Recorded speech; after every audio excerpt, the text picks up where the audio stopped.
प्रेम से बोलिए श्री आनंद कंद भगवान की जय। आदिशक्ति श्री जगजननी माता जी की जय। सभी दिव्य महान विभूतियों की जय। मानव धर्म की जय। गुरुर्ब्रह्मा गुरुर्विष्णु गुरु हि देव महेश्वरा गुरुर्साक्षात् परं ब्रह्मा तस्मै श्री गुरुवे नमः। आनंद कंद भगवान की जय। गुरु चरण कमल बलिहारी प्रभु चरण कमल बलिहारी मेरे मन की दुविधा तारी मेरे मन की दुविधा तारी गुरु चरण कमल बलिहारी प्रभु चरण कमल बलिहारी भव सागर में मीरा पार भव सागर में मीरा पार बरहा नहीं मिले किनारा बरहा नहीं मिले किनारा पल में लिया तुम्हारी रे गुरु पल में लिया तुम्हारी रे गुरु चरण कमल बलिहारी रे प्रभु चरण कमल बलिहारी रे काम क्रोध मद लोभ तेरे काम क्रोध मद लोभ तेरे जन्म जन्म की बेरी मेरी जन्म जन्म की बेरी मेरी सबको दीना मारी रे सबको दीना मारी रे चरण कमल बलिहारी रे प्रभु चरण कमल बलिहारी रे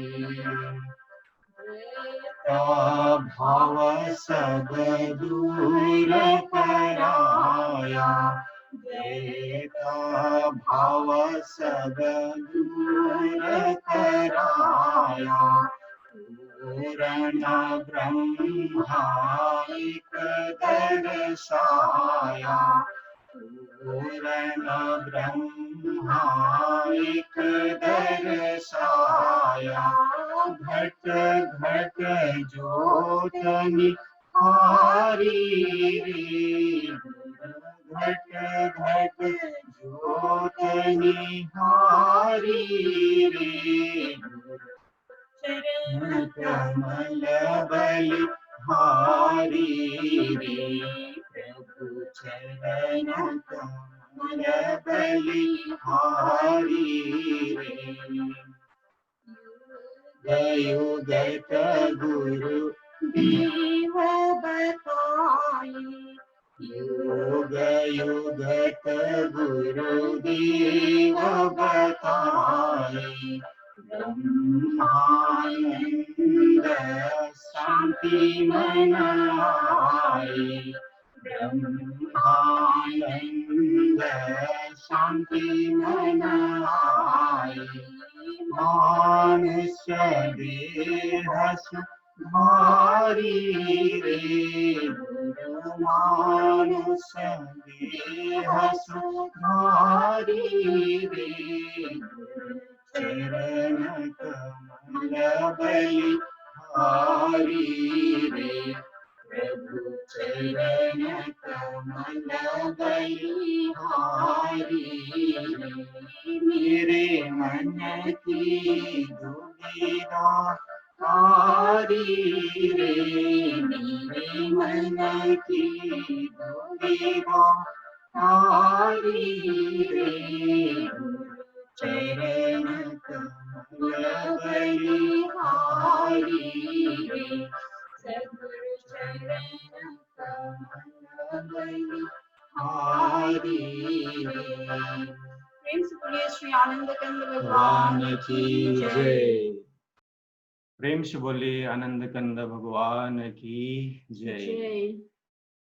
इस साप्ताहिक सत्संग में जूम के माध्यम से जुड़े हुए पूजनीय बाई जी, प्रेमीगण एवं जिज्ञासु सबको स्वागत और मेरा सादर जय श्री सच्चिदानंद। ऐसे भीषण परिस्थिति में भी आज हमें अनुभवी प्रेमी भक्तों का और संत महात्माओं का अनुभवी विचार सत्संग सुनने का मौका मिल रहा है। इस मौके को हमको फायदा लेना चाहिए और कार्यक्रम को अभी आगे बढ़ाते हैं। सत्संग होगा एक सत्संग अपना विचार रखने के लिए मैं हमारे तोसी जी को अनुरोध करता हूँ। तोसी जी। थैंक यू भैया और प्रेम से बोले श्री सद्गुरुदेव महाराज जी की जय। आप सभी को हमारा जय सच्चिदानंद और बाई जी प्रणाम। बड़े दिनों बाद बाई जी के भी दर्शन हुए प्रोग्राम के माध्यम से और बड़ा अच्छा लग रहा है कि देखिए हमें लगता है कि लॉकडाउन के पहले भी हमें नहीं लगता कि कभी दुबई वालों ने ऐसे सोचा होगा कि सारे दुबई के प्रेमी एक साथ बैठ के एक जगह सत्संग सुन रहे होंगे।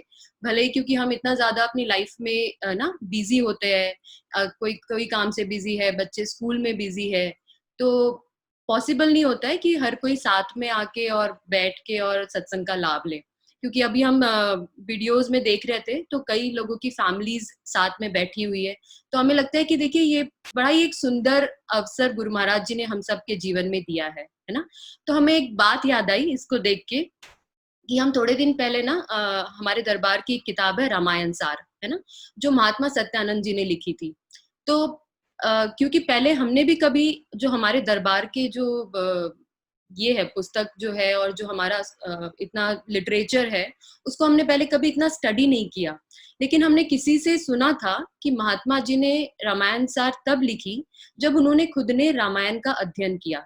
जब उन्होंने खुद ने रामायण का अध्ययन किया तो उन्हें समझ में आया कि रामायण में बहुत सारी जो इम्पोर्टेंट बात है उसको छुपा दिया गया है और कहानियों को हाईलाइट किया गया है। और ये बात है ही क्योंकि हम आप सब जानते हैं कि जब हम रामायण सुनते हैं तो इतनी सारी कहानियां आती है, लेकिन उन सब कहानियों के बीच में भगवान का जो ये एक अवतार लेके जो लीला करने का जो एक परम उद्देश्य था वो सब कहीं ना कहीं छुप जाता है। तो महात्मा जी ने डिसाइड किया कि वो एक रामायण जो शेप में रामायण है, जो सिर्फ ज्ञान की दृष्टि से वो हर चीजों को खोलते हैं, उसमें वो चीज महात्मा जी लिखेंगे। तो रामायण सार का महात्मा जी ने उन्होंने वो किताब का निर्माण किया। तो किताब में हम आपको यही बता रहे थे कि एक बड़ा सुंदर वो आता है जब भगवान राम, जब सीता माता का हरण हो जाता है और भगवान राम को सारे बंदर भालुओं को भगवान राम जो है वो ज्ञान देते हैं, है ना, और ज्ञान देके अब उनको लंका पे चढ़ाई करनी होती है। तो जब लंका पे उनको चढ़ाई करनी होती है तो भगवान 3-4 महीने का समय पहले सबको देते हैं, है ना। सारे बंदर भालू जो होते हैं, सारी जो उनकी सेना होती है, हनुमान जी और अंगद जी और जितने भी आप सभी जानते ही है कि कौन कौन उनके दल में था, तो उन सब लोगों को एक मौका दिया जाता है। तो वो मौका किस चीज का होता है? वो मौका इसलिए दिया जाता है कि जो ज्ञान का बीज भगवान ने सबके अंदर बोया था, अब उस ज्ञान को बैठ के उसका अध्ययन करने का समय था, है ना। क्यों और ऐसा क्यों? क्योंकि देखिए हम सब जानते हैं कि जब भगवान राम ने भी अपने समय में युद्ध किया और जब उन्होंने राम सेतु का निर्माण किया और जब वो उससे पार गए, तो क्या हुआ कि ये इसमें जो सारी शक्ति थी, देखिए ये तो एक नाम के लिए, भक्तों को आगे करने के लिए, भक्तों को प्रोत्साहन देने के लिए उन्होंने ये सारी कहानी होती है, लेकिन जो मेन शक्ति थी वो तो भगवान राम की ही काम कर रही थी, वो तो नाम की ही शक्ति काम कर रही थी। तो फिर प्रभु ने ऐसा क्यों किया? तो प्रभु ने कहते हैं कि इसलिए ऐसा किया, महात्मा जी ने बड़े सुंदर तरीके से उसमें बताया है कि भगवान राम ने इसलिए ऐसा किया कि जो आने वाला समय है, जो परिवर्तन होता है, वो एक बड़ी विशाल रूप में होता है। और ये जो विशाल परिवर्तन है, ये एक पॉजिटिव परिवर्तन भी होता है, लेकिन ये एक बहुत भयानक परिवर्तन भी होता है। तो क्योंकि ये एक भयानक परिवर्तन होता है, मतलब ये थोड़ा दिल दहला देने वाली परिस्थितियां भी इसमें हो जाती है, क्योंकि जब युद्ध होता है तो कई लोग मारे जाते हैं, कई लोग काटे जाते हैं, कई लोगों के घर बर्बाद हो जाते हैं। तो क्या होता है, जो भक्त होते हैं, जो निर्मल मन का, जिसका मन बहुत सरल है, जिसका बुद्धि बहुत कमजोर है, जो हमारे जैसे भक्त होते हैं, वो उस परिवर्तन के वो जो सारी लीला भगवान कर रहे होते हैं, उससे थोड़ा भयभीत हो जाते हैं, है ना। पहले तो कुछ लोग भयभीत हो जाते हैं और कुछ लोग भ्रमित हो जाते हैं, है ना। तो क्योंकि जो भक्त है वो भयभीत ना हो और भ्रमित ना हो, इसलिए भगवान राम ने सबको एक भजन करने का मौका दिया, जो 4 महीने का समय उन्होंने सबको दिया, है ना। इसी प्रकार से अब हाँ, आप और हम सभी जानते हैं कि आगे एक बहुत ही परिवर्तनशील समय आने वाला है, जिसमें, क्योंकि देखिए जब अवतार, जब कहते हैं कि जब शक्ति ने अवतार लिया है धरती पर, है ना, तो भगवान ने कहा है कि मैं, जो भगवान के अवतार लेने के 2 मुख्य कारण होते हैं। भगवान कहते हैं कि एक धर्म की स्थापना के लिए मैं कुछ भी कर सकता हूँ अर्जुन, ये आपने और हमने सबने सुन रखा है कि धर्म की स्थापना के लिए भगवान कुछ भी कर सकते हैं, मतलब किसी भी अवतार में आके वो धर्म की स्थापना करते हैं। दूसरा वो कहते हैं मैं अपने भक्त की रक्षा करने के लिए, है ना। और ये सब आपके और हम सब के जीवन में बहुत ही गहराई से हमने देखा है कि गुरु महाराज जी भी कहते हैं कि भक्त की रक्षा करने के लिए अर्जुन, भगवान कृष्ण कहते हैं कि अर्जुन, मैं भक्त की रक्षा करने के लिए कुछ भी कर सकता हूँ, और दूसरा धर्म की स्थापना के लिए मैं कुछ भी कर सकता हूँ। तो हमें जैसे कि पता है कि आने वाले समय में एक नए युग की स्थापना होगी, जहाँ पे बहुत सारी पॉजिटिविटी होगी, जहाँ पे नेगेटिविटी का विनाश हो जाएगा, जहाँ पे लोगों की माइंडसेट के अंदर एक चेंज आ जाएगा, जो कि धीरे धीरे अब हम देख रहे हैं कि वो प्रोसेस शुरू हो चुका है ना। तो उन चीजों से हम डरे ना और उन चीजों से हम भ्रमित ना हो, इसीलिए गुरु महाराज जी ने ये जो भी एक लॉकडाउन, मुझे लगता है जो महाराज जी हमेशा अपने सत्संग में कहते थे कि अच्छे दिन आने वाले हैं, अच्छे दिन आने वाले हैं, तो प्रेमियों के लिए यही एक अच्छे दिन की संकेत है, क्योंकि इससे अच्छे दिन क्या हो सकते हैं। देखिए, कहते हैं कि जब जब महापुरुष आते हैं तो महापुरुष की जो माया होती है, क्योंकि देखिए भक्ति और माया ये दोनों ही भगवान के चरणों की दासी होती है, लेकिन भगवान जब जब अपने विराट रूप में आते हैं तब तब उनकी माया भी बड़े ही विराट रूप को धारण करके आती है। और ये बात तो मुझे लगता है दुबई वालों को बताने की जरूरत ही नहीं है कि माया कैसे विराट रूप धारण करती है ना, क्योंकि आप सबसे ज्यादा मतलब इस समय की माया नगरी में बैठे हुए हो, है ना। जो चीजों की कल्पना व्यक्ति कर नहीं सकता, इंडिया के गांव देहात में जाके अगर आप कुछ लोगों को बात कहोगे कि ऐसा भी हो सकता है, तो लोग कल्पना भी नहीं कर सकते कि हाँ जी ऐसा हो सकता है ना। और वो चीज आपको साकार रूप में देखने मिलती है। तो जो भगवान की कहते हैं ना, जो प्रबल माया है, उसके दर्शन आप लोगों ने किए हुए हैं। तो ये भी एक बड़ा सौभाग्य की बात है, क्योंकि हम भी जब दुबई गए थे तो हमने वहां पे जो चीजें देखी, तो हमने यही देखा कि हाँ ये होती है भगवान की प्रबल माया, है ना। तो कहते हैं कि जब जब महापुरुष परिवर्तन के लिए साकार रूप धारण करके धराधाम पर आते हैं, तो उनकी माया भी बड़े ही प्रबल रूप में आती है ना। और उस प्रबल रूप से बचाने के लिए गुरु महाराज जी जो है समय समय पे भक्तों को उस सूक्ष्म तत्व का ज्ञान देते हैं, जिस सूक्ष्म तत्व ने इस सारे ब्रह्मांड को संभाया हुआ है। अब ये बात तो हम सबने सुनी है, आप सबने भी सुनी है ना, कि ज्ञान हमें, और ज्ञान भी हम सबको मिला हुआ है। लेकिन अब प्रॉब्लम क्या थी, क्योंकि जब भी आप भजन पे बैठते थे तो दिक्कत क्या होती थी कि जी अभी मेरे ऑफिस का टाइम हो रहा है, घर में मेड नहीं आई है, खाना नहीं बन रहा है ना। तो इतनी सारी कंप्लेंट्स थी। तो गुरु महाराज जी ने कहा कि एक ऐसा समय का निर्माण करना पड़ेगा कि किसी को कंप्लेन करने का मौका ही ना मिले, है ना। तो इसलिए ये जो स्पेशल अवसर आपके और हमारे लिए गुरु महाराज जी ने बनाया है, ये बिल्कुल मत सोचिएगा कि ये किसी और के लिए है या ये किसी और को कुछ वो दिखाना चाहते हैं, बिल्कुल नहीं। ये स्पेशल जो मौका है ये केवल और केवल भक्तों के लिए है। ये हमारे लिए एक अच्छे दिन की स्थापना गुरु महाराज जी ने की है, जहाँ पे हम बैठ के भजन सुमिरन कर सके और सत्संग सुने, है ना। क्योंकि हमें लगता है कि अध्यात्म जीवन में, क्योंकि हम अपने जीवन की भी अगर देखते हैं कहानी को, तो अध्यात्म जीवन में देखिए सब कुछ बहुत आसानी से मिल जाता है, लेकिन अगर सत्संग को आपने पकड़ के नहीं रखा है ना, अगर आपने सत्संग को ठीक से नहीं पकड़ा है, तो बहुत कुछ मिला हुआ भी हाथ से चला जाता है। क्योंकि देखिए हमें एक बात याद आ रही है, गुरु महाराज जी के सत्संग में महाराज जी एक कहानी सुनाई थी। तो महाराज जी कहते हैं कि जब कोई भी एक व्यक्ति कपड़ा धोता है ना, जब हम कपड़े धोते हैं, तो कपड़े जब हम धोते हैं तो क्या होता है कि कपड़े में हम साबुन लगाते हैं और कपड़े धोने के लिए हम पानी का भी उपयोग करते हैं, है ना। तो जब हम साबुन लगाते हैं तो क्या होता है कि साबुन बहुत ही थोड़ा सा लगाया जाता है ना, और पानी जो है वो 2-4 मग्गे डाले जाते हैं। लेकिन वो साबुन की महिमा कब तक होती है? जब तक उसमें पानी डलता रहेगा। अगर उसमें आप पानी नहीं डालोगे, अगर आपने साबुन तो बहुत सारा लगा दिया, लेकिन अगर आप पानी डालना भूल गए तो क्या होगा, वो सारा साबुन की कितनी भी अच्छी क्वालिटी क्यों ना हो, वो आपके कपड़े को साफ नहीं कर पाएगी। इसी प्रकार गुरु महाराज जी कहते हैं कि आप भजन सुमिरन तो कर रहे हो, है ना, जीवन में हम भजन सुमिरन तो कर रहे हैं, लेकिन इस मन रूपी कपड़े को धोने के लिए हमें पानी की ज्यादा जरूरत है, मतलब कि हमें सत्संग की ज्यादा जरूरत है ना। तो आप भले ही भजन सुमिरन एक, क्योंकि आप हमेशा भी सुमिरन कर सकते हैं, लेकिन जो अभ्यास है वो एक समय पे बैठ के किया जाता है ना। लेकिन उस अभ्यास का भी फल तभी हमको पूरी तरह मिलेगा जब हमने सत्संग से अपने मन को धोया है। तो क्योंकि यहाँ पे हर कोई ऑफिस जाता है, बिजनेस में जाता है और अपने स्कूल में भी पढ़ाई कर रहा है, तो हम आपको एक बताएंगे प्रोसेस कि कैसे हमने गहराई से अपने जीवन में इस चीज को देखा। क्या होता है कि हम भी पहले बड़ा सत्संग सुनते थे, है ना, क्योंकि आजकल हमने देखा कि आजकल तो ज्यादा कृपा हो रखी है, सारे भाई जी लोग लाइव आ रहे हैं, फेसबुक से सत्संग चल रहा है, जूम पे सत्संग चल रहा है, तो हर जगह सत्संग चल रहा है। तो पहले हम भी बड़ा सत्संग सुनते थे, लेकिन फिर भी हमने देखा कि जो सत्संग की एक महिमा है कि सत्संग सुनने से जीवन में परिवर्तन हो जाता है, मन रूपी विकार खत्म हो जाते हैं, अपने मन के प्रश्नों के उत्तर मिल जाते हैं। तो हमने देखा कि ये परिवर्तन कहीं हमारे जीवन में हो नहीं रहा था। ऑनेस्टली हम आप लोगों को बताते हैं कि ऐसा कोई खास परिवर्तन हमने नहीं महसूस किया। तो फिर हमने जानना चाहा कि इसका कारण क्या है।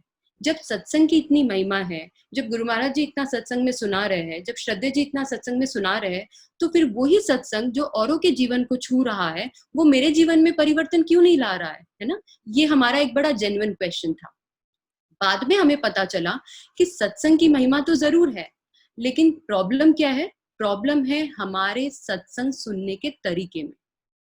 क्योंकि हम लोग एक्चुअली क्या है ना, हम लोग एक फॉर्मेलिटी के लिए, क्योंकि हम इतना ज्यादा इस अट्रैक्शन की दुनिया में चीजों को फॉर्मेलिटी से करना सीख गए हैं, जैसे हम रिश्तों को फॉर्मेलिटी के लिए निभाते हैं, है ना, ऐसे ही हम भक्ति के लिए, भक्ति को भी एक फॉर्मेलिटी में हमने बांध दिया है ना।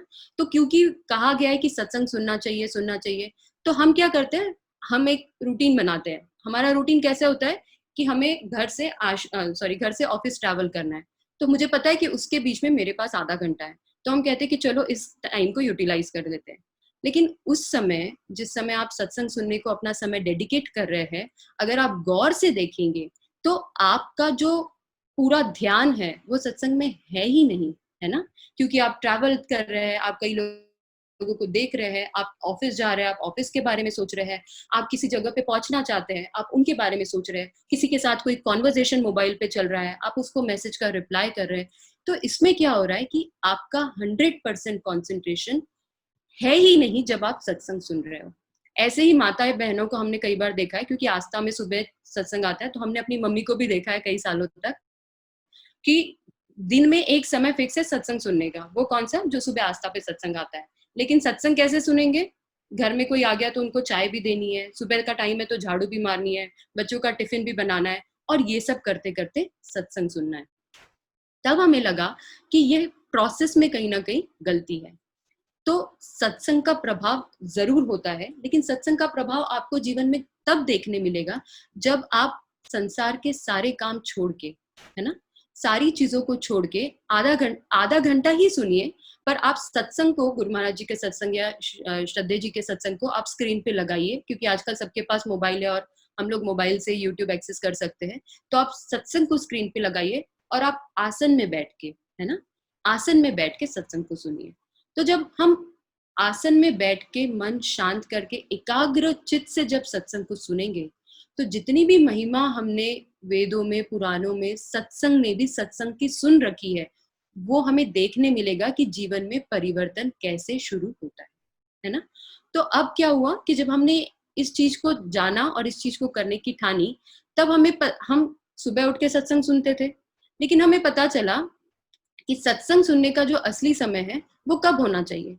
क्योंकि देखिए, पूरा दिन जब हम लोग अभी तो चलो लॉकडाउन है, आप सभी घर में हैं, लेकिन घर से भी लोग वर्क फ्रॉम होम कर रहे हैं, कोई कुछ काम, बिजनेस वाले बिजनेस, तो हर कोई बिजी रहता है। तो जब पूरा दिन हम पूरे संसार से लड़ लेते हैं, जब आप संसार में जाते हो तो आप अपनी एनर्जीज लोगों को देते हो, आप लोगों की एनर्जीज आप लेते हो, तो आपका जो मन है वो कई इच्छाएं, वासनाएं और कई एनर्जीज से घिर जाता है ना। तो अब क्या है, जब शाम होती है तब समय है इस मन को साफ करने का। और मन को साफ कैसे करना है, मन कैसे साफ होगा, मन साफ होगा सत्संग से।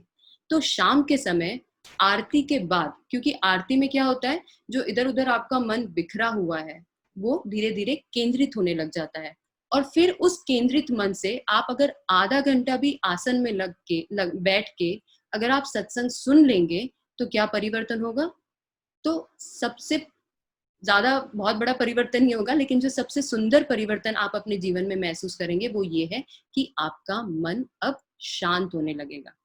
और सारा किस्सा ही किसका चल रहा है, सारा किस्सा ही तो मन को शांत करने का है ना। हम क्या करते हैं, हम सत्संग सुन के मन शांत नहीं करते और हम भजन में बैठते हैं, और सारी जो फाइटिंग है मन के विचारों की वो अब भजन में हो रही है। और 10 साल बाद, 5 साल बाद भी क्योंकि हमारी भी अपने जीवन से यही कंप्लेंट है, हमारी अपने जीवन से क्या कंप्लेंट है कि जी बैठते तो है, समय भी बना लिया है, नियम भी बना लिया है, लेकिन मन नहीं लगता। तो मन क्यों लगेगा, क्योंकि जो मन संसार में लगा हुआ है, जो मन विषय वासनाओं में भ्रमण कर रहा है, क्योंकि मन क्या है, मन भी तो एक एनर्जी है, आपके शरीर की एक एनर्जी मन है, और वो एनर्जी को आपने संसार में बिखेर रखा है। और उस बिखरी हुई एनर्जी से आप चाहते हो कि आप उस सूक्ष्म तत्व को पकड़ लो, तो ये संभव नहीं हो पाता है। और यही कारण है, हमें लगता है हमारा समय हो गया है, तो आप हमें बता दीजिएगा, एक 5 मिनट और सुनाएंगे। तो इस बिखरी हुई जो एनर्जी है हमारे मन की संसार में, उससे हम क्या करते हैं, उससे हम नाम को पकड़ने की कोशिश कर रहे हैं। तो वो नाम पकड़ में आता नहीं है, क्योंकि नाम से पहले हमें लगता है, हमने बड़ा एक अच्छा सत्संग सुना था गार्गी बाई जी का, और हमें बहुत अच्छा लगा कि नाम से पहले हमें नामी को पकड़ना होता है। और नामी स्वयं गुरु महाराज जी जब साकार रूप में आते हैं, तो ये भक्तों के लिए बड़ा ही गोल्डन चांस होता है। ये गोल्डन चांस क्यों होता है, क्योंकि नाम को पकड़ना बड़ा मुश्किल है, क्योंकि नाम इतना सूक्ष्म है कि आप वहां तक पहुंचने में बड़ा एक लंबा संघर्ष होता है जीव का। और यही कारण होता है कि पूर्ण सद्गुरु जब शरीर धारण करके आते हैं, तो उनमें मन को लगाना आसान हो जाता है। तभी कृष्ण ने अर्जुन को कहा कि अर्जुन, हर जगह से मन को हटा के मुझ में लगा। ये नहीं कहा कि नाम में लगा, क्योंकि उसका मन इतना ज्यादा बिखरा हुआ था कि कृष्ण जानते थे कि इस समय इसका मन नाम में भी नहीं लग सकता है। इसीलिए उन्होंने कहा कि इस समय नाम, अपने मन को मुझ में लगा। क्यों? क्योंकि जो पूर्ण ब्रह्म होते हैं, जो पूर्ण सद्गुरु होते हैं, वो उस नाम का ही प्रकट रूप होते हैं। तो देखिए, हाँ, आज पहली बार हमने सत्संग किया है, तो हम पहले सत्संग की महिमा ही आप लोगों के बीच में रखना चाहते थे कि देखिए, सत्संग हम कई सालों से सुन रहे हैं और कई बार सुन रहे हैं, दिन दिन भर, रात रात भर सत्संग सुनते हैं, लेकिन फिर भी जो जीवन में परिवर्तन नहीं है, फिर भी हमारे सवालों के जवाब नहीं मिल पाते, उसमें हमारी कमी है। क्यों? क्योंकि हमने सत्संग सुनने का सही नियम अपने जीवन में नहीं बनाया है। तो हम आप सभी से यही रिक्वेस्ट करेंगे कि एक समय बनाइए और उस समय पे एक आसन में बैठिए, क्योंकि देखिए आसन में बैठना भी अपने आप में एक बड़ा चैलेंज है हम लोगों के लिए, है ना। तो अगर हम आसन में बैठ के सत्संग सुनेंगे तो दोनों काम होंगे, एक हमारा मन भी शांत होगा और हमारे आसन में बैठने की हमारी प्रैक्टिस भी हो जाएगी। तो जब आप ये करेंगे तो धीरे धीरे आप देखेंगे कि सत्संग से जीवन में कैसे परिवर्तन होता है।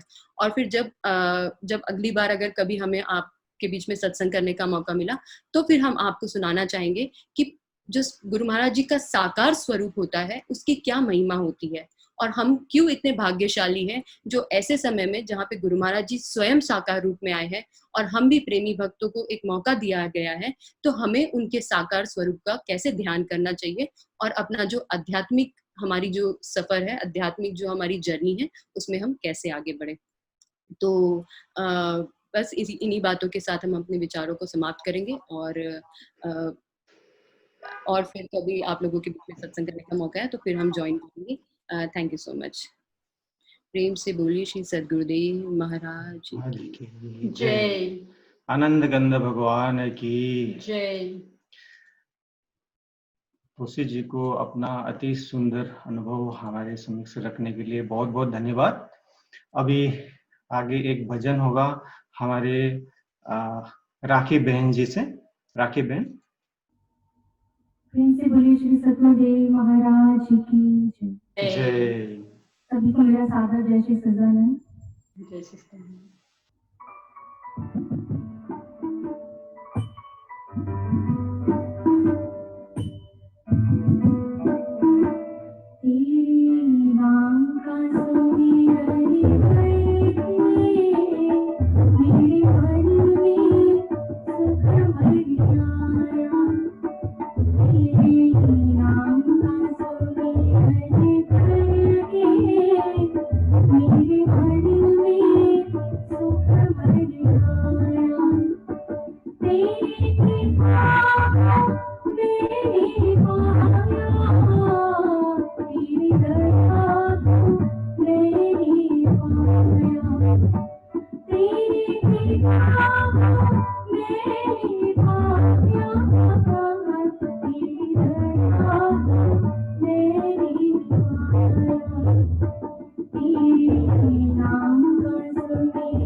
प्रेम से बोले श्री सतगुरुदेव महाराज महाराज की जय। आनंद कंद भगवान की जय। राखी बहन को अपना भजन प्रस्तुति करने के लिए बहुत बहुत धन्यवाद। अभी सत्संग होगा हमारे पूज्य बाई जी मंगीरा बाई जी द्वारा। वन्दे बोधमयं नित्यं गुरु शङ्कररूपिणं यमाश्रितो हि वक्रोऽपि चन्द्रः सर्वत्र वन्दते अज्ञानतिमिरान्धस्य ज्ञानाञ्जनशलाकया चक्षुरुन्मिलितं येन तस्मै श्रीगुरवे नमः। गुरु को कीजिए दंडवत,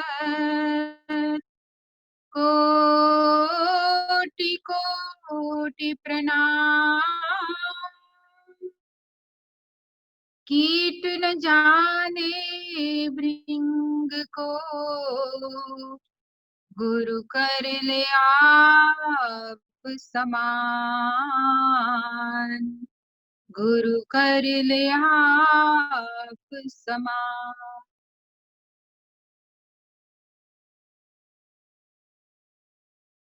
बोलिए श्री सद्गुरुदेव महाराज की जय। परमाराध्य जगत जननी श्री माता जी की जय।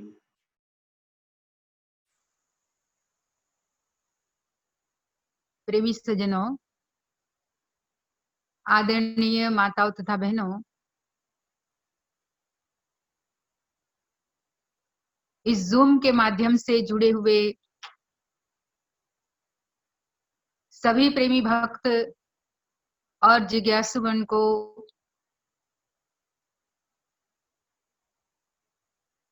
मेरा जय श्री सच्चिदानंद।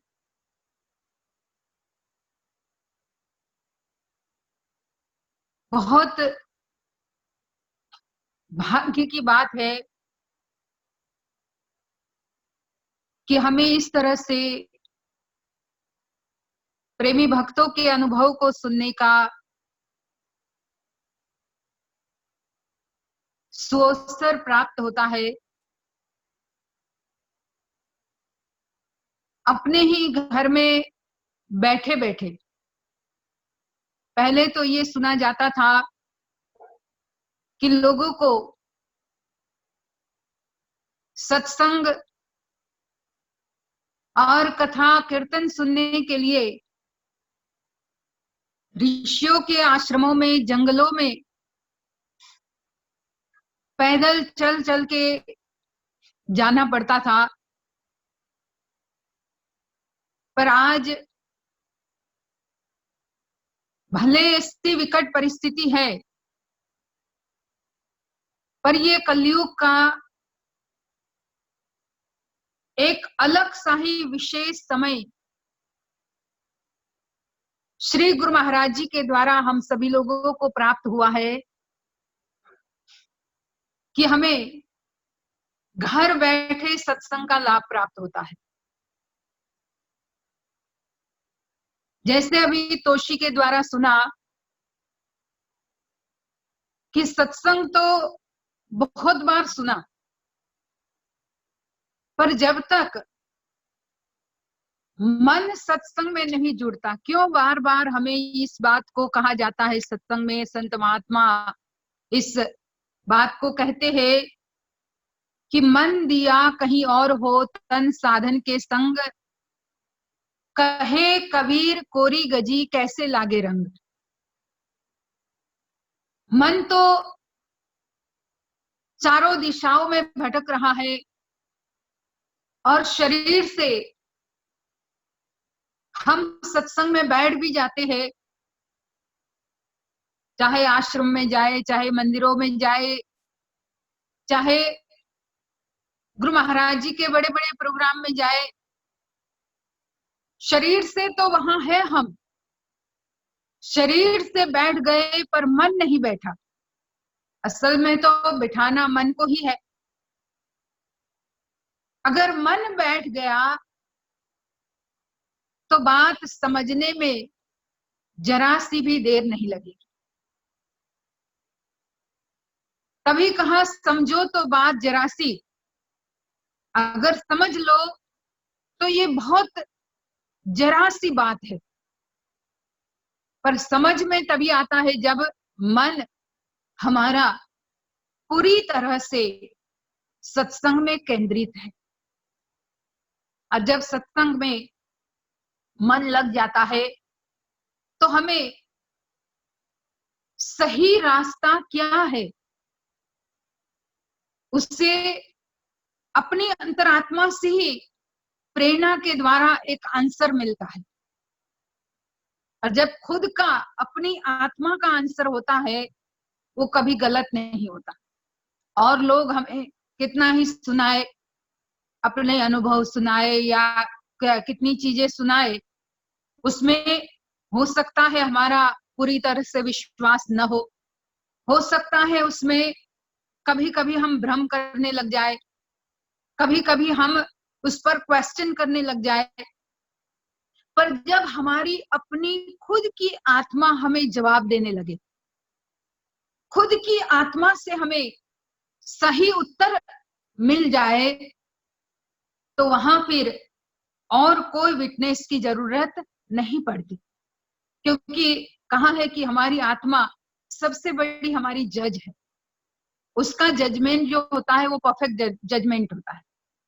पर ये तब होता है जब मन को पूरी तरह से सत्संग के द्वारा समझ आ गई है। और मन को तभी समझ आती है जब मन वहां पूरी तरह से प्रेजेंट है। यूजुअली ऐसा होता है कि मन प्रेजेंट नहीं होता, हम प्रेजेंट होते। हम शरीर से तो बैठे हैं पर मन प्रेजेंट नहीं होता, और इसीलिए ही परिवर्तन हम देख नहीं पाते, फिर कंप्लेन करने लग जाते। दोष हमारा अपना होता है, पर फिर हम कंप्लेन और चीजों की करने लगते। कहने का मतलब कि सत्संग को मन लगा करके जब सुना जाए, तब फिर जो बात बताई अभी भजन में सुना, बड़ा प्यारा भजन है, बहुत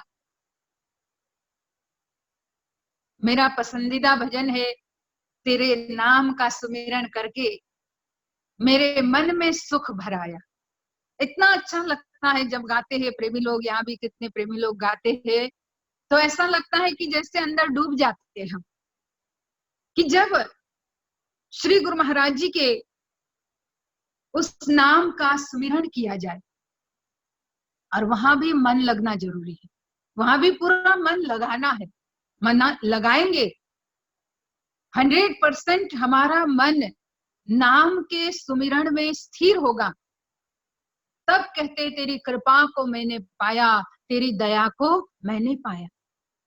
तब उनकी कृपा, उनकी दया, उनकी प्रेजेंस, क्योंकि वो तो सामने है ही। भजन में कहते कि तू संग नित था मेरे, पर ये नैना देख न पाए, वो तो हमेशा से ही है।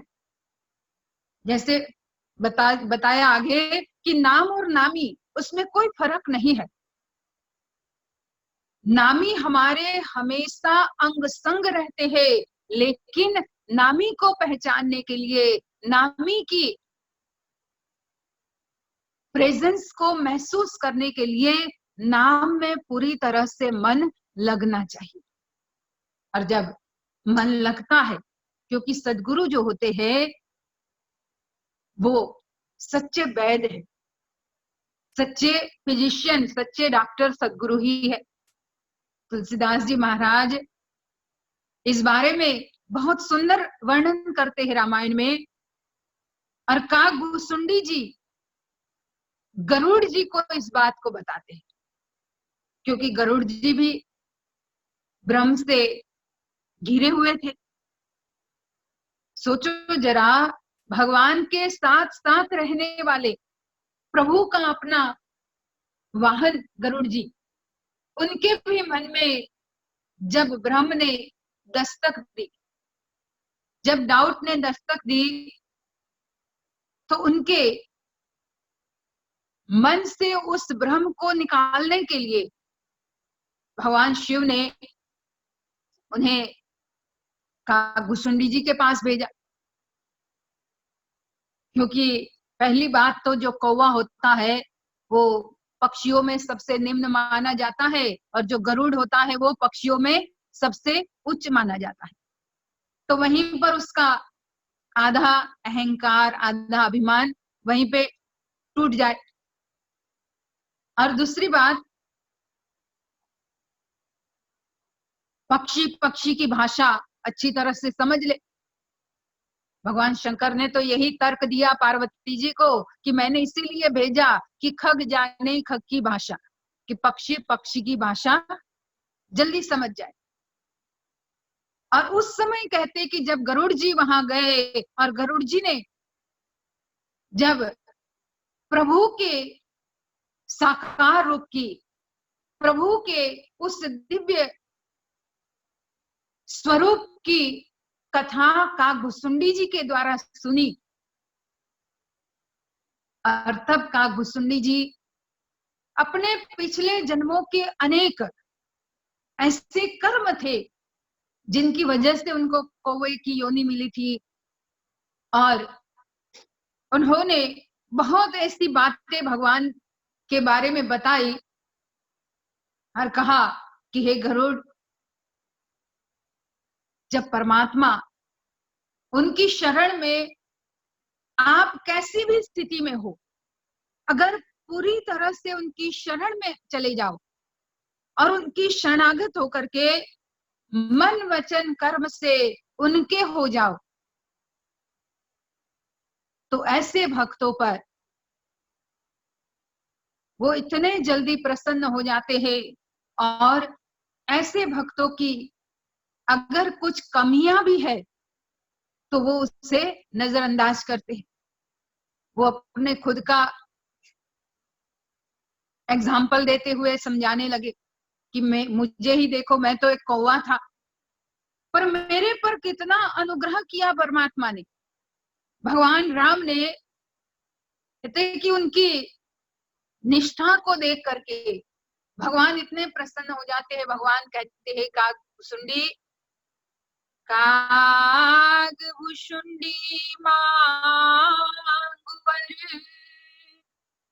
अति प्रसन्न मोहि जानी, अनिमादिक सिद्धि अपर रिधि, मोक्ष सकल सुख खानी। एक कागभुसुंडी, तुम वरदान मांगो। वरदान में उन्होंने कहा कि अनिमादिक सिद्धि अपर रिद्धि, मोक्ष सकल सुख खानी। तुम्हें मोक्ष चाहिए तो मैं मोक्ष भी दे सकता हूँ, रिद्धि सिद्धि चाहिए तो मैं रिद्धि सिद्धि दे सकता हूँ, स्वर्ग का सुख चाहिए तो वो दे सकता हूँ, जो भी चाहिए तुम मांगो। तब कागभुसुंडी कहते हैं गरुड़, मैंने मन में सोचा कि भगवान ने सब कुछ तो देने की बात कही, प्रभु कह देन सकल सुख सही, भगति आपनी देन न कही। और सब कुछ तो देने के लिए कहा, लेकिन अपनी भक्ति के लिए कुछ नहीं कहा। और अगर जीवन में भक्ति ही नहीं है तो भक्ति बिना का मनुष्य, उसका जीवन नमक बिना के अनेक प्रकार की सब्जियां बना लो,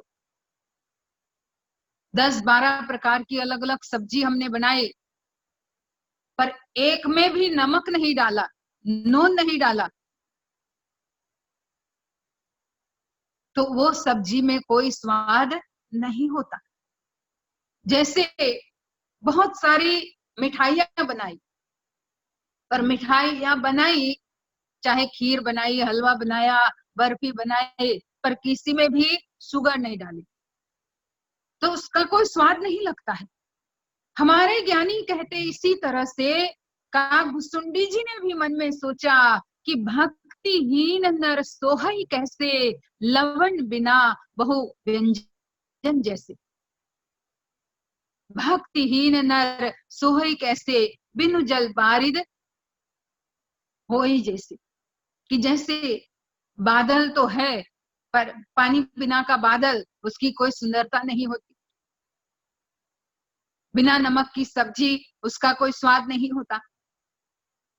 तो कागभुसुंडी कहते हैं कि मैंने ये बात जब भगवान को कही तो भगवान इतने प्रसन्न हो जाते हैं, और भगवान ने मुझे अपनी भक्ति का वरदान दिया। और अब मुझे समझ में आया है कि भक्ति के द्वारा ही व्यक्ति अपनी अंतरात्मा में उस नाम की शक्ति का स्मरण करते हुए जब भक्ति के द्वारा अपने आप को ईश्वर को समर्पित कर देता है, तो वहां पर फिर किसी भी प्रकार का कोई रोग नहीं रहता। जो तुम्हें रोग हुआ है भ्रम का, ये भी तो रोग ही है। गरुड़ जी को कागभुसुंडी जी कहते हैं कि तुम्हें जो ये भ्रम का रोग हुआ है, ये रोग इसलिए है कि तुमने अपने जीवन में, वैसे तो तुम भगवान के साथ साथ रहते हो, पर साधना करके, सुमिरन करके, भक्ति में अपने मन को न लगाते हुए, अपनी एक सेवा समझते हुए, अपना एक कार्य समझते हुए कार्य को किया।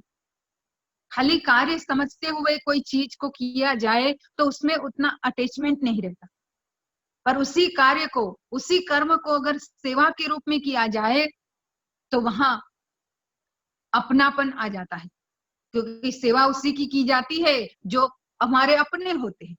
काम तो हम दुनिया के लिए भी करते हैं, जैसे आप लोग जॉब करते हो तो करते ही हो, पैसे के लिए करते हो, या जॉब जिसकी भी करते हो तो वहां आपको पता है कि आपका कार्य है, 8 घंटे का कार्य है, आप उस कार्य को कर लेते हो, पर वहां जो अपनत्व का भाव होना चाहिए वो वैसा नहीं रहता जो सेवा की भावना से कर्म किया जाए। और यही बात समझाने के लिए कागभूषुंडी जी कहते हैं कि हे गरुड़, इस रोग से मुक्ति तभी मिलती है कि जीवन में सद्गुरु रूपी वैद के वचन पर विश्वास रखा जाए। इतनी सुंदर सी बात भगवान कागभूषुंडी जी गरुड़ जी को समझाते हैं। जब रोगों की बात आई उसमें उन्होंने कहा, मोह सकल व्याधीन कर मूला, तिनते पुनि उपजई बहुसूला। मोह ही सब रोगों की जड़ है। फिर उन्होंने बहुत सारे रोग उसमें लिखे हुए हैं कि तृष्णा भी एक ऐसा रोग है। तृष्णा माने हमारी जो इच्छाएं, हमारी जो कामनाएं है। और हे गरुड़, इन सारे रोगों से मुक्त होने के लिए सत्य गुरु वेद वचन विश्वासा, संयम यह न विषय कर आशा। कहा सद्गुरु वैद होते हैं, उनके वचन पर विश्वास रखना। पहली बात, एक ही चौपाई में दो कंडीशन है वहां कि सद्गुरु रूपी वैद की दवाई तभी हमारे असर करती है। सबसे पहले तो उन पर पूरा भरोसा हो, विश्वास हो। अब दवाई तो हम लेते हैं डॉक्टर से, पर उस पर बिल्कुल श्रद्धा ही नहीं है। मन में तो यही होता है, अरे ये तो ऐसा ही डॉक्टर है, ऐसे ही दवाई देता है। तो उसकी कितनी भी आप दवाई खाओगे वो आपको असर नहीं करेगी। तो कंडीशन पहली बताई कि उनके वचनों पर विश्वास। और विश्वास जो काम करता है वो और सारी चीजें एक साइड में रह जाएगी। विश्वास बहुत काम करता है जीवन में। और फिर दूसरी कंडीशन कहा, संयम यह न विषय कर आशा। जो अभी तोशी बता रही थी कि विषय विकारों में मन भटकता है, सत्संग भी सुनते हैं और काम भी करता रहता है व्यक्ति, तो और चीजें कितनी हमारे मन में चलती रहती। तो यहाँ गरुड़ जी को कागभूषुंडी जी बताते हैं कि अगर उस दवाई को पूरी तरह से अच्छी तरह से खा करके उसकी असर देखना चाहते हो तो एक पथ्य भी बताया, उसके एक परहेज बताई, एक संयम बताया। परहेज क्या है? विषयों की आशा, विषयों में जो मन भटकता है उससे संयम करना है, उससे अपने मन को हटाना है।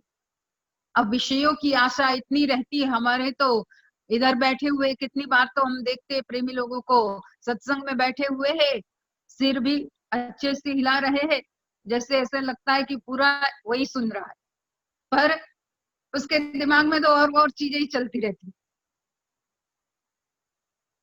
कितने तो शाम का अगर सत्संग हो तो सुबह अरे जल्दी जाना है, या सुबह ये करना है, कल ये प्लान, कल दूसरे दिन का प्लान भी बना देते हैं बैठे बैठे सत्संग में।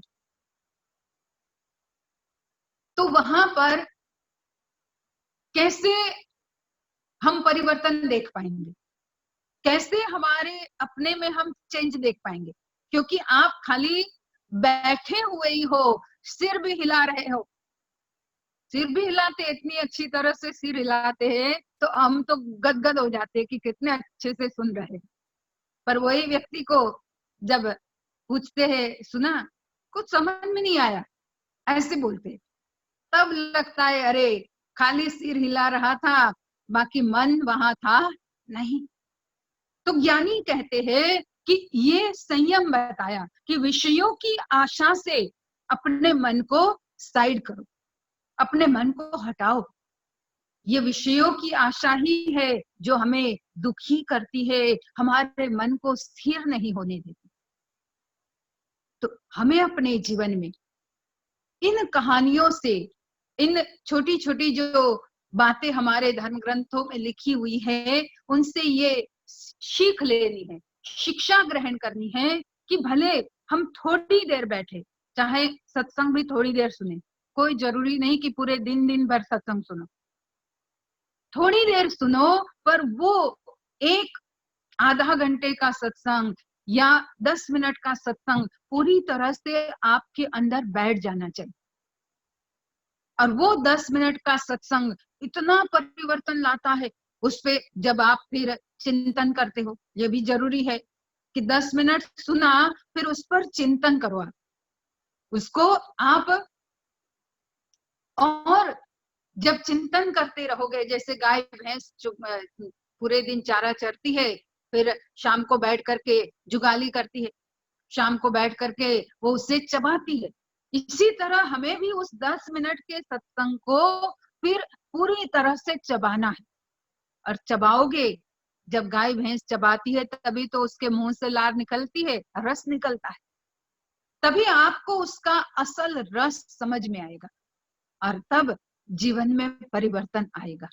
तो हम अपने जीवन में यही श्री गुरु महाराज जी से प्रार्थना करें कि आपके नाम में मेरा मन हमेशा लगा रहे, क्योंकि हम तो माया मोह में भटके हुए ही हैं, पर अगर मन नाम में लगा रहेगा और स्थिर हो जाएगा, तो भले चाहे आप शरीर से कुछ भी करो, और भले आप कर से कर्म करो विधि नाना, मन राखो जहां कृपा निधाना, ये हम चरितार्थ कर पाएंगे, पर तब कर पाएंगे जब पूरी तरह से हम अभ्यस्त होंगे, उसका अभ्यास किया हुआ होगा। जब अभ्यस्त रहेंगे किसी चीज के, तो फिर बार बार हमें उस पे जाने की जरूरत नहीं पड़ेगी। जैसे कितनी बार श्री गुरु महाराज जी भी सुनाते इस बात को कि जो साइकिल चलाता है वो साइकिल भी चला रहा है, साइकिल में लगी हुई घंटी भी बजा रहा है, और साथ साथ में वो अपना पेडल भी मार रहा है, और आगे कौन आ रहा है, सामने क्या हो रहा है, रोड को भी देखता हुआ अच्छी तरह से अपने डेस्टिनेशन तक पहुंचता है।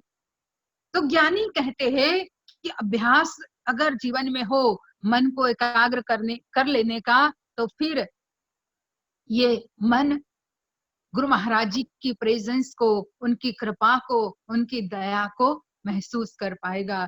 तो जो भजन में गाया कि तेरे नाम का सुमिरन करके मेरे मन में सुख भराया, वो ऐसा सुख, वो ऐसा आनंद अंदर से ही मिलता है, और वही आनंद को हमें अपने जीवन में अनुभव करने की जरूरत है। और गुरु महाराज जी हमारे सामने साकार रूप में वैद आए हुए हैं। हम कितने भाग्यशाली हैं इस कलयुग में कि गुरु महाराज जी साकार रूप में आकर के फिजिशियन का काम करते हुए हमें ऐसी दवाइयां दे रहे हैं, और उस दवाई को हमें जेब में ही नहीं रखना है। दवाई जेब में रहेगी तो कोई असर नहीं करेगी, उसे खाना होगा टाइम टाइम पे, जैसे जैसे बताया जाता है डॉक्टर के द्वारा, वैसे वैसे दवाई खानी होगी। फिर हमारे अपने मन से उल्टा पुल्टा कर देंगे तो फिर गड़बड़ हो जाएगी। खाने वाली दवाई लगाएंगे हम, और लगाने वाली दवाई खाएंगे तो उल्टा असर होगा। गुरु महाराज जी ने एक बार अभी सिलीगुड़ी के प्रोग्राम में 2018 के सिलीगुड़ी प्रोग्राम में इस बात को कहा था कि कोई डॉक्टर के पास गया और उसको 2 प्रकार की दवाई दी, एक तो मालिश करने की दवाई दी और एक खाने की दवाई दी। अब वो बेचारा भूल गया, मालिश करने वाली को पी लिया और खाने वाली को रगड़ करके वहां पे जहां दर्द था वहां चुपड़ दिया, तो वहां कैसे असर होगा। तो हमें भी अपने जीवन में सही तरीके से समझ करके, जब गुरु महाराज जी के वचनों को समझ करके उस पर हम कदम उठाएंगे, उसमें जब क्रियात्मक कदम उठाएंगे, तभी अपने जीवन में हम परिवर्तन पाएंगे। और वही हम श्री गुरु महाराज जी के चरण कमलों में प्रार्थना करें कि हमारा मन वैसे ही आपके चरणों में लगा रहे, आपके बताए हुए मार्ग पर हम चलते रहे, और जब उनके बताए मार्ग पर चलते रहेंगे तो आनंद ही आनंद है, सुख ही सुख है। और तभी भक्त ने कहा कि तेरे नाम का सुमिरन करके मेरे मन में सुख भराया। तो वही हम भी अपने जीवन में अनुभव करें और अपने मनुष्य जीवन को सफल और सार्थक बनाए। बोलिए श्री सद्गुरुदेव महाराज की जय। जय आदि जनी श्री माता जी की जय। जय।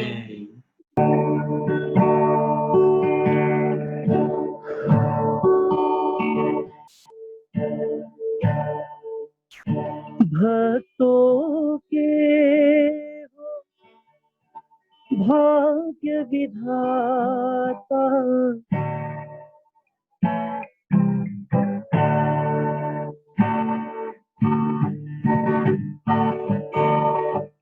भक्तों के हो भाग्य विधाता, भक्तों के हो भाग्य विधाता, जय राजेश्वरी माता, ओ माता जय राजेश्वरी माता, ओ माता जय राजेश्वरी माता। भक्तों के हो भाग्य विधाता, भक्तों के हो भाग्य विधाता, जय राजेश्वरी माता, ओ माता जय राजेश्वरी माता।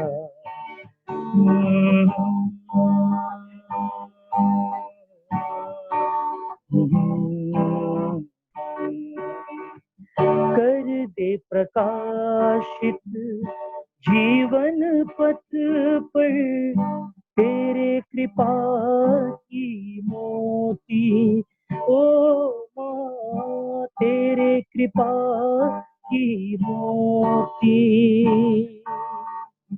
सदा लुटाती रहती हो माँ वरदानों के मोती, ओ माँ वरदानों के मोती।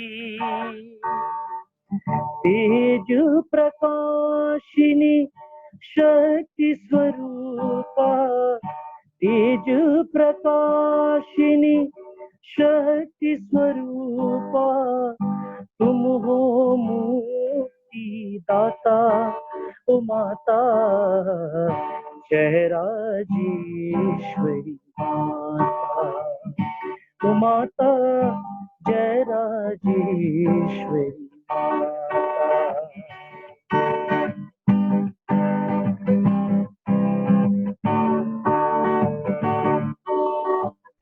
भक्तों के हो भाग्य विधाता, जय राजेश्वरी माता, ओ माता जय राजेश्वरी माता, ओ माता जय राजेश्वरी माता, ओ माता जय राजेश्वरी माता। जगत जननी श्री माता जी की जय।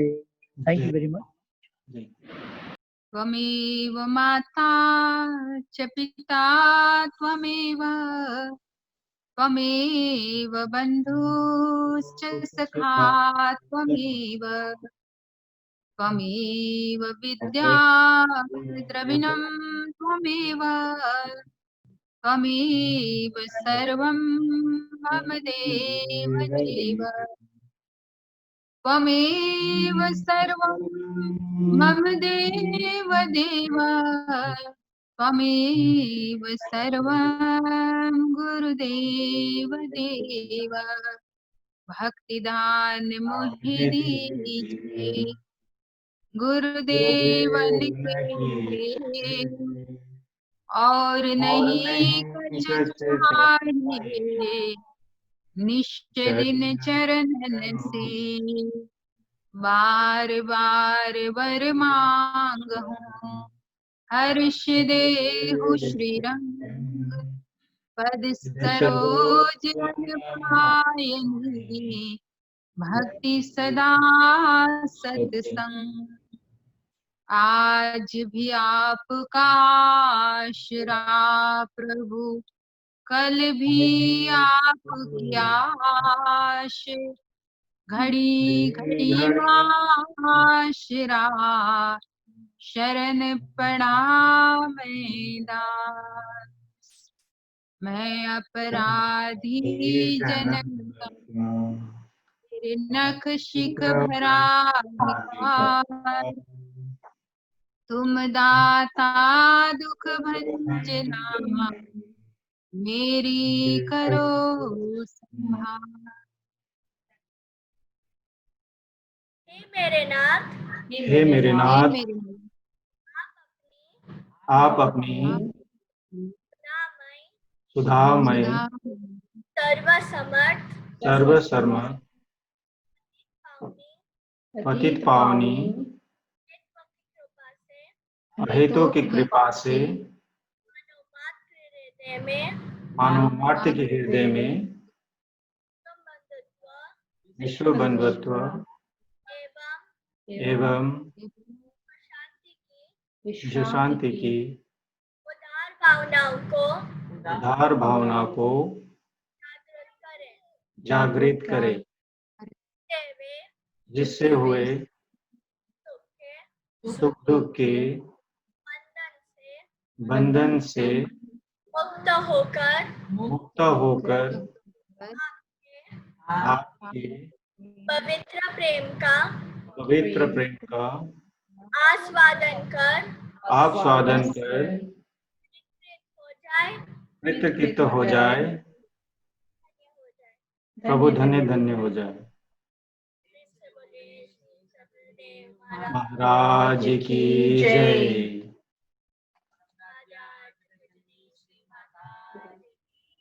जय। थोड़ी देर सभी लोग नाम का स्मरण करेंगे।